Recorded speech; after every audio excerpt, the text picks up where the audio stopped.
Sir side sir కొంచెం మీరు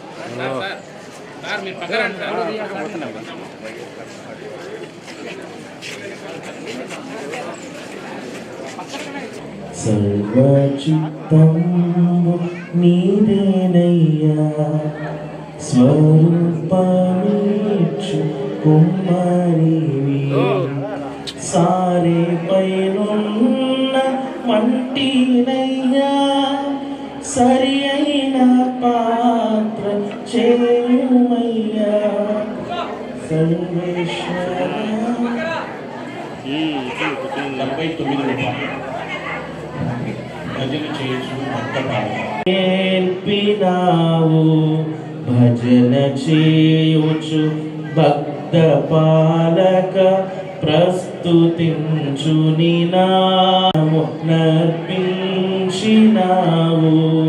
భజన చేయుచు భక్త పాలక భజన చేయుచు భక్త పాలక ప్రస్తుతించు నీ నామమును ఎంత ప్రేమ జనములపై జయమునిచ్చిన విజయుడా నిన్ను వేడుకొందును భజన చేయుచు ముగించి విశ్రమించు.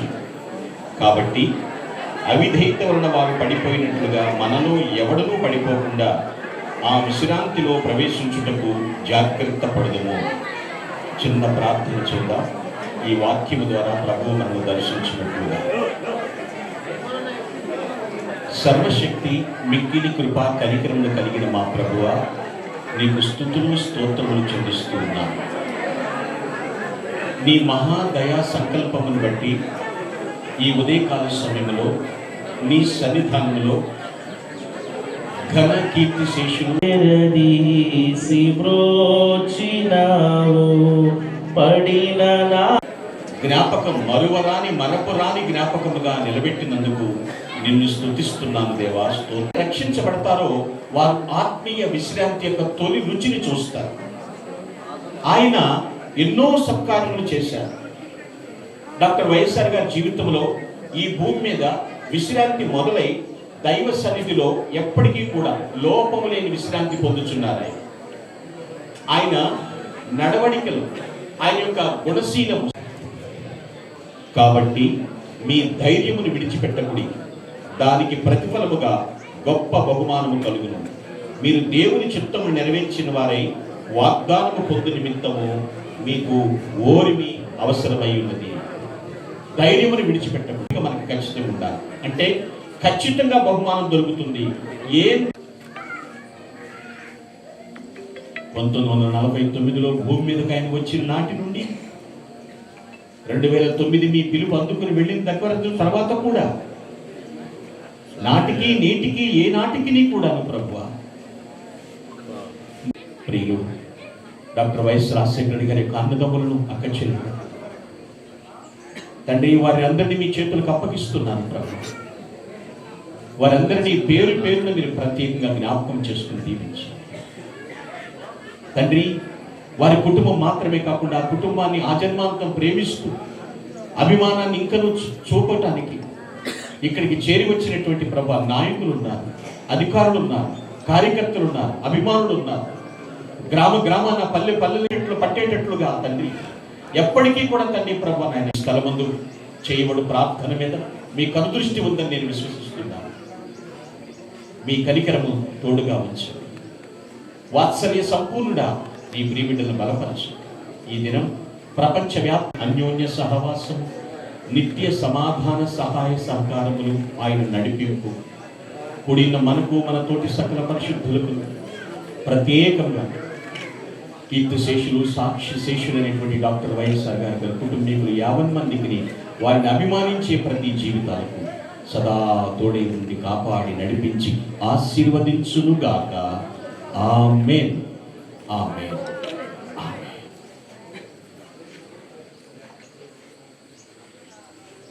అందరికీ వందనాలు. Thank you so much.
కొంచెం సెల్ ఫోన్ కొంచెం పక్కనండి చెరుగురు ఎనికి రండి మా లెవెల్కి రండి మా లెవెల్.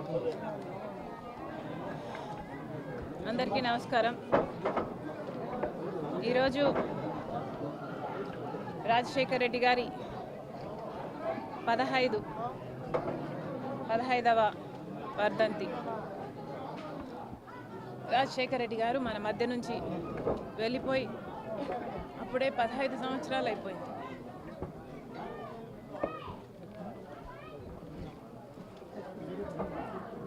కేవలం 5 సంవత్సరాలు ముఖ్యమంత్రిగా ఉండి రాజశేఖర్ రెడ్డి గారు సంక్షేమం, అభివృద్ధి, 2 చేతుల 2 కళ్ళల పరిపాలన సాగిస్తే రాష్ట్ర ప్రజలంతా ఎంతగానో ప్రేమించారు రాజశేఖర్ రెడ్డి గారు. వాళ్ళ ప్రేమకు పరిమితం లేదు. రాజశేఖర్ రెడ్డి గారు చనిపోయినప్పుడు ఆ బాధ భరించలేక, ఆ నిజం జీర్ణించుకోలేక ఆయన వెనకాలే దాదాపు 700 మంది చనిపోవడం జరిగింది. ఇక ఎంత గొప్ప నాయకుడో రాజశేఖర్ రెడ్డి గారు వేరే చెప్పాల్సిన అవసరం లేదు. రాజశేఖర్ రెడ్డి గారికే కాదు, ఈరోజు ఆ కుటుంబాలందరికీ ఎంతమంది అయితే రాజశేఖర్ రెడ్డి గారు వెనకాలే చనిపోయారో వాళ్ళందరికీ కూడా ఈరోజు రాజశేఖర్ రెడ్డి బిడ్డ కాంగ్రెస్ పార్టీ నివాళులు అర్పిస్తుంది. కానీ ఈరోజు ఒక్కసారి వెనక్కి వెళ్ళి ఆలోచన చేస్తే అసలు రాజశేఖర్ రెడ్డి గారి ఆశయాలు ఏమిటి? తన ప్రజల కోసం ఎంత తప్పించారో రాజశేఖర్ రెడ్డి గారు. ఒక జలయజ్ఞమైనా, ఒక ఆరోగ్యశ్రీ అయినా, ఒక ఫీజు రీయింబర్స్మెంట్ అయినా, ఇందిరమ్మ ఇళ్ల పథకమైనా, ఇలాంటివి ఎన్ని, రుణమాఫీ అయినా, ఇలాంటివి ఎన్ని చేశాడు రాజశేఖర్ రెడ్డి గారు. మళ్ళీ అలాంటి పాలకులు ఎందుకు లేరు? మళ్ళీ అలాంటి పాలన ఎందుకు లేదు? మన రాష్ట్రం ఏర్పడి 10 సంవత్సరాలైంది. 10 సంవత్సరాలు సామాన్యమైన కాలం కాదు. It's a considerable time. ఎంతో జరిగిండొచ్చు. ఎందుకంటే రాజశేఖర్ రెడ్డి గారు 5 సంవత్సరాలలోనే ఎంతో జరిగింది. ఎంతో అభివృద్ధి, ఎంతో సంక్షేమం చేశారు. కానీ 10 సంవత్సరాలు అయినా కూడా మన రాష్ట్రం ఎక్కడ మొదలైందో ఇప్పటికీ కూడా అక్కడే ఉంది. ఎక్కడ వేసిన గొంగలి అక్కడే ఉంది. అభివృద్ధి జరగలేదు. ప్రత్యేక హోదా రాలేదు. కనీసం ఈ జిల్లాలో మాట్లాడుతున్నాం కాబట్టి కనీసం ఈ జిల్లాకు కడప స్టీల్ ఫ్యాక్టరీ, రాజశేఖర్ రెడ్డి గారి కళ, అది కూడా నెరవేరలేదు. రాజశేఖర్ రెడ్డి గారి వదిలి వెళ్ళిపోయిన జలయజ్ఞంలో మిగిలిపోయిన ప్రాజెక్టులు అటు చంద్రబాబు గారు కానీ, జగన్మోహన్ రెడ్డి గారు కానీ ఇద్దరూ విస్మరించారు. ఆరోగ్యశ్రీ అయితేనేమి, ఫీజు రీయింబర్స్మెంట్ అయితేనేమి ఎవరికీ ధ్యాస లేదు. అందరూ నీరు గారుస్తున్నారు. కడప స్టీల్ ఫ్యాక్టరీ, కడప నుంచి ముఖ్యమంత్రి అయ్యి ఉండి కూడా జగన్మోహన్ రెడ్డి గారు కడప స్టీల్ ఫ్యాక్టరీని 5 సంవత్సరాలలో సాకారం చేయలేకపోయారు. ఏ బీజేపీ పార్టీని అయితే రాజశేఖర్ రెడ్డి గారు వ్యతిరేకించారో అదే బీజేపీ పార్టీకి గులాంగిరి చేస్తున్నారు. మరి ఇదేనా రాజశేఖర్ రెడ్డి గారి ఆశయాలను నిలబెట్టడం? ఒకసారి అధికారం ఇచ్చిన ప్రజలు ఏమి కోరుకుంటున్నారు? రాజశేఖర్ రెడ్డి గారి ఆశయాలు ఏమిటి? మహానాయకుల ఆశయాలు ఏమిటి అని పాలకులు ఆలోచించాలి. మేలు చేయడానికి ప్రయత్నించాలి. మా వరకైతే కాంగ్రెస్ పార్టీ తరఫున మాటిస్తున్నాం, రాజశేఖర్ రెడ్డి గారి ఆశయాలకు కాంగ్రెస్ పార్టీ కట్టుబడి ఉంది.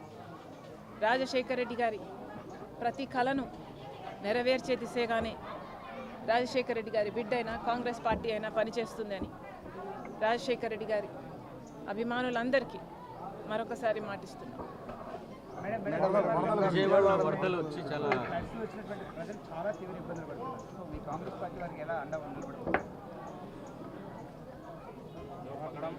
ఈ ఫ్లడ్స్ అనేది అసాధారణ పరిణామం. గత 20 ఏళ్ళగా ఎప్పుడు జరగలేదు అని అంటున్నారు. మరి ఇంత గొప్ప విపత్తు ఫోర్సీ చేయలేకపోయారా? ఫోర్కాస్ట్లు చూడలేకపోయారా? వార్నింగ్లు ఇయ్యలేకపోయారా?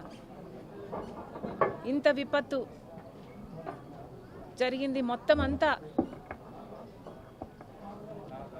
కాపాడడం సాధ్యం కాకపోయినా ఏ మటుకు వీలైనా ఆ మేరకైనా ఏమైనా ముందే చేస్తుండొచ్చునా? చంద్రబాబు గారు సమాధానం చెప్పాలి. ఇంత గొప్ప విపత్తు వస్తుందని ప్రజలెవరూ ఊహించలేదు. కాబట్టి వాళ్ళకు అండగా నిలబడాల్సిన అవసరం ఉంది. కేంద్ర ప్రభుత్వానికి కూడా నేషనల్ డిజాస్టర్ రిలీఫ్ కింద ఏది అవసరమైతే, బలగాలైతే ఏమీ లేకపోతే రిసోర్సెస్ అయితేనేమి ఆదుకోవాల్సిన అవసరం ఉంది. కాంగ్రెస్ పార్టీ తరఫున ప్రతి కాంగ్రెస్ కార్యకర్త, ప్రతి కాంగ్రెస్ నాయకుడు ప్రజలకు అండగా నిలబడతామని మాటిస్తున్నాం. మేము ఏ మేరకు సాయం చేయగలిగినా ఆ మేరకు చేస్తాం. అందరూ విల్లింగ్గా ముందుకు రావాలి, ఆదుకోవాలని మరొకసారి ఈ సందర్భంగా thank you. I don't know the technicalities yet. చూడాలి.